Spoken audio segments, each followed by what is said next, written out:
Hello. Hello. Morgen. Guten Morgen. Pretty early.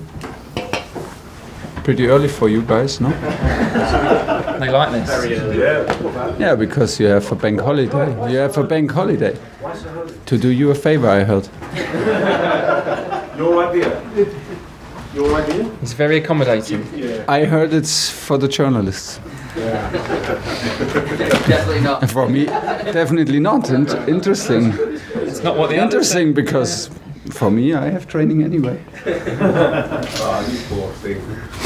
Let's crack on. Right, we'll start with the broadcast and then we'll do a daily section and then a Sunday section. So we'll begin with Sky Sports News and Rob.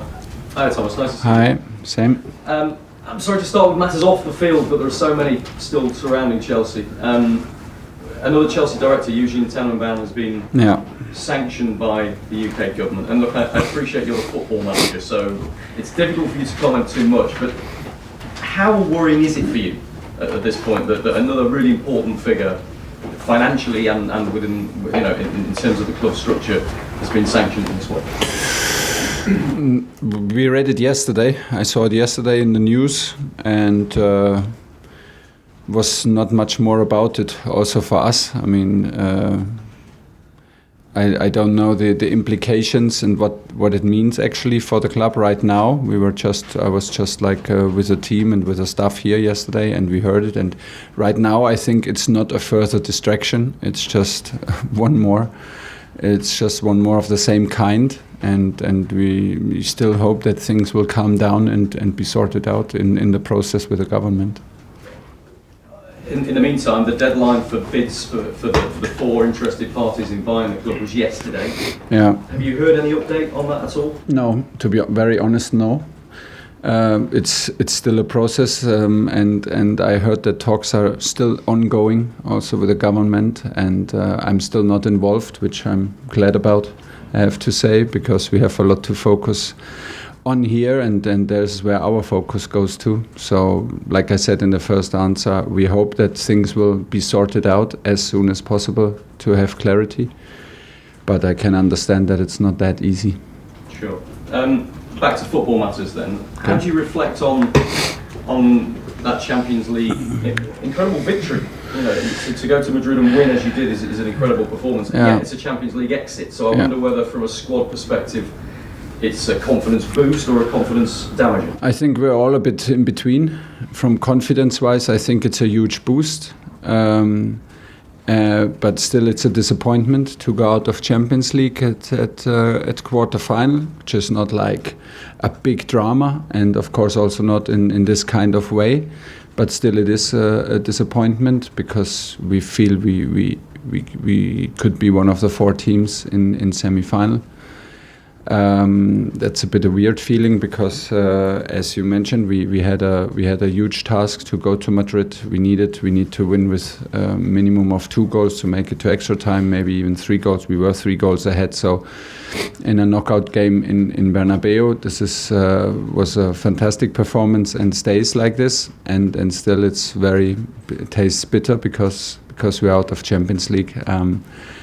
And given both legs, we did too many individual mistakes. Too many mistakes got punished by individual quality. So it is still a little bit in between for me. But we bounced back from the two results and the 2 performances against Brentford and Madrid at home. We won both games after that. And there's a big knockout game coming at Wembley, which is, in my opinion, a good thing because there's a huge reward coming with it. So it's not a normal game in Premier League to collect points, but it's straight away another knockout match.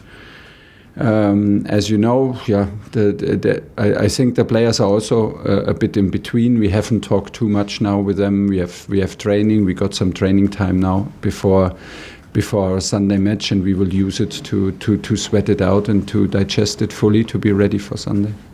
Last one from me. Jurgen Klopp was speaking yesterday and was very unhappy at the fixture congestion that Liverpool have got, and would like the Premier League to move one of those fixtures to try and help them out.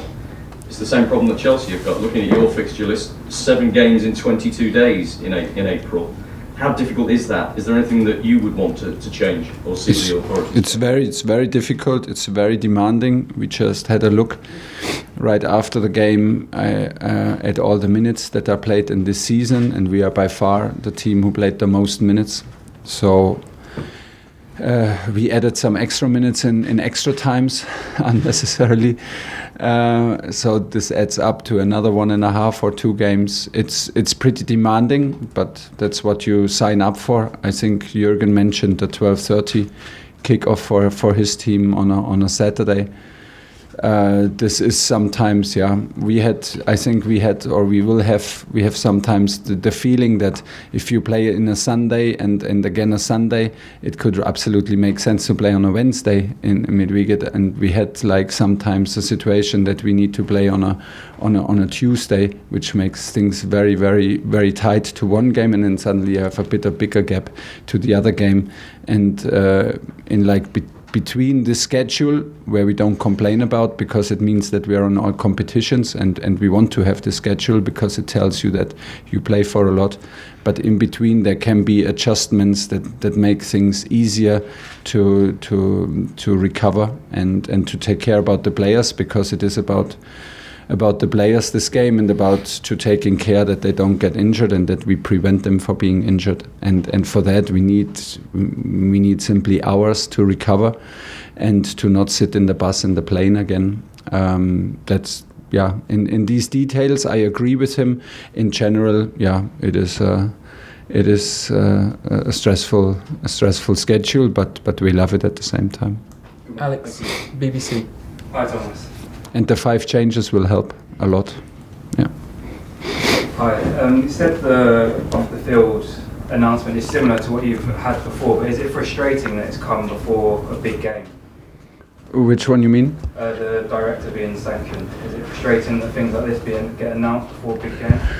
No, this is the situation, and it is the same situation. It is about the sale of the club, and it is about the board, and it is about all that process. So it's within that subject. It's no new subject. So there's, from my point of view, and what I can tell you from here, from the training ground, a far less distraction that you maybe think from the amount of headlines, or if you see it on TV as a breaking news. But in here, it doesn't change a thing, because it's the same subject, and it's within the same subject, and we trust everybody in the process to find a solution. And Crystal Palace put in a special request for Conor Gallagher to play the semi-final, which was rejected. And Vieira said he was disappointed for Gallagher, and he saw a bit of an effect on him in training. Do you understand Vieira's frustration? Yes. And have you spoken to Conor at all? I had the chance to speak to Conor, and I could also see his frustration. We met some weeks ago, I think after the national break, by incidents? Is that by incident? Yeah. If you run into each other? By coincidence. By coincidence in a restaurant, and we had a chat, and the subject came up, and I apologized. Because I know how competitive he is, and I like him a lot. I know his character very well, and it was a pleasure to have him here in pre-season. And this is the way it is. I mean, we play to win the game, and the rules were clear when we made the loan.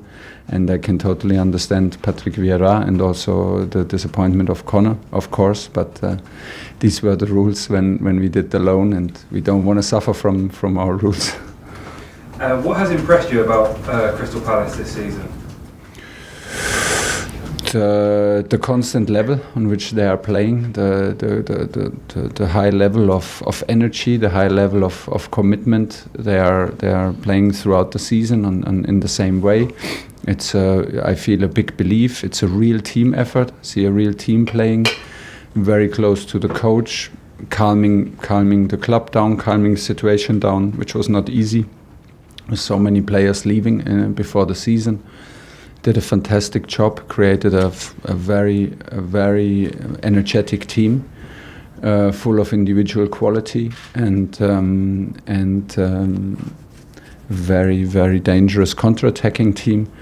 a committed group. So it was very tough to play against them in the league, and will be a tough one because they have.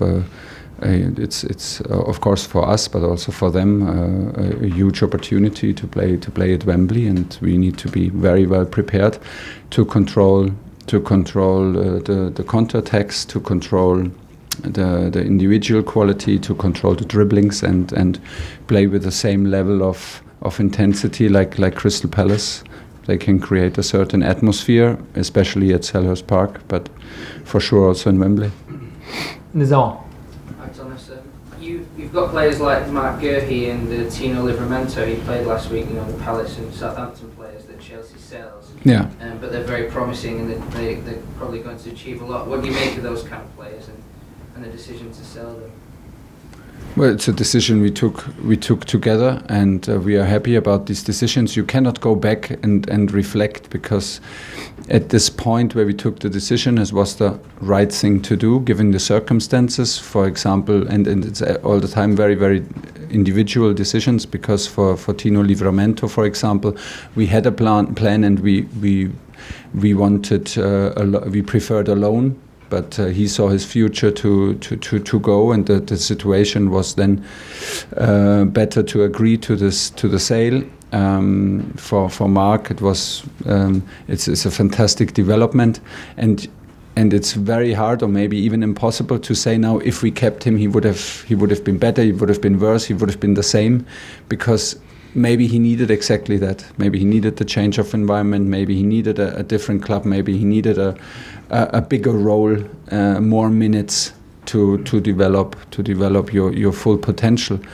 And it just tells you over and over again that if you trust younger players, and if you have a role for them, if you trust them, they can on a very regular level match your expectations, or even overperform. And it's nice to see there's so many Chelsea players out there in every league, and we are very well aware of it, and it's always also nice to play against them and to see them develop.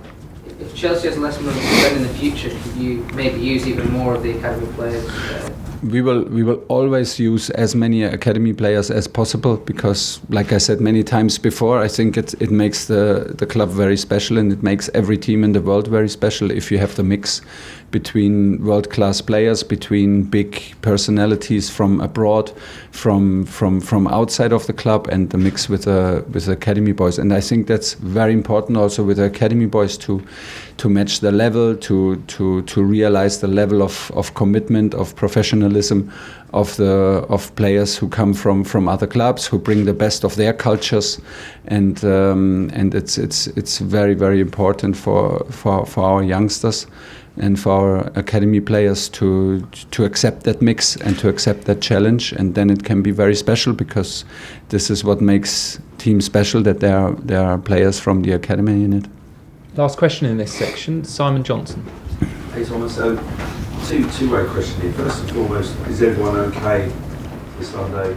Yeah, except for Ben Chilwell and Callum Hudson-Odoi, everybody seems to be okay. We still have 2 more trainings to go, so fingers crossed that it will stay like this. But Romelu was back in training yesterday. Let's see if he has any reaction or not, and then everybody should be okay. And more of a general one, there's been a lot of sort of debate about whether players are getting enough protection in terms of tackling and the rules. Do you think players get enough protection from referees, etc. When, so like we saw with Atletico Madrid and Man City, do you think the rules are strong enough to protect players from injury, or do you think they could be a bit stronger? Yeah, of course we should always protect the players, because it's for them the game is famous, and for them the supporters want to see the players in the stadium. There's no doubt about it. So we should protect them. We should not overprotect them, but I think there's, like always, there's a line between a fair and a hard tackle, which is also a culture of English football and culture of Premier League, to let the game go and to accept a certain amount of physicality that is maybe not accepted in other leagues, which is fair enough, and which is a part of which is a part of the challenge. But of course, I think we all fight for the same thing, for reckless challenges and ruthless challenges and challenges that you don't see and cannot protect yourself. Of course, we need to protect the players, but I think that every referee does his best to do so in every single match, and so I'm not aware of the discussion at the moment. I have to say, maybe I was too focused on our games and our stuff. It's like this, and this is a very individual. I think it's a very individual judgment you have to take for more or less every tackle out there. But for sure, from pure frustration or from pure hurting people, we should absolutely protect the players, of course. Okay, that's the end of this section. Cameras off, please.